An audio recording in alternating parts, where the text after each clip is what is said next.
मैं मेरे नगर वड़नगर से कभी कभी ट्रेन के अंदर विसनगर जाया करता था। एक 12-15 साल का किशोर जिसको पोलियो हुआ था, कमर के नीचे का शरीर काम नहीं कर रहा था, वो मुश्किल से ट्रेन के अंदर चढ़ गया।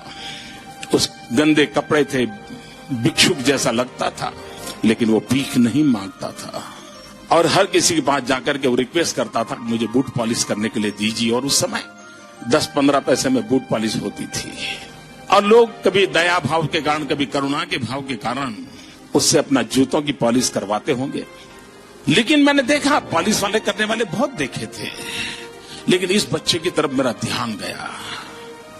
मैं देख रहा था क्या कर रहा है। उसने क्या किया, अपने गंदे टूटे फूले झोले में से उस दिन का टाइम्स ऑफ इंडिया निकाला और उस पर लिखा था, ग्राहक के प्रति उसने लिखा था कि आज का दिन बहुत ही शुभ हो, आपकी यात्रा शुभ हो, आपके सारे काम सिद्ध हो। अंग्रेजी में उसने एक छोटा वाक्य लिखा था और जैसे ही उसने जूते दिए पॉलिश करने के लिए तो इसने उनके हाथ में टाइम्स ऑफ इंडिया पकड़ा दिया।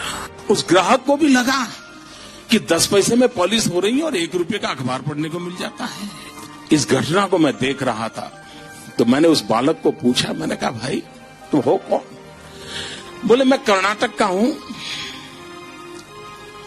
कोई परिवार में है नहीं, मेरी शरीर की हालत अच्छी नहीं है, लेकिन मैं सम्मान से जीना चाहता हूं, इसलिए मैं यहां पहुंच गया हूं, करते करते काम कर रहा हूं।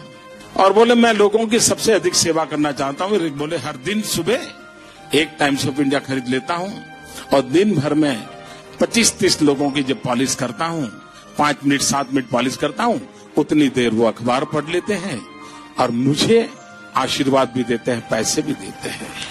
मैंने इस दृश्य को देखा तब मुझे गीता पूरी तरह समझ आ गई। मुझे लगा इसको कहते हैं योग कर्मसु कौशलम।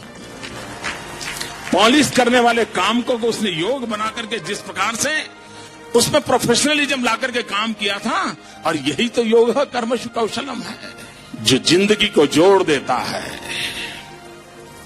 कार्य में जीवन को जोक देता है।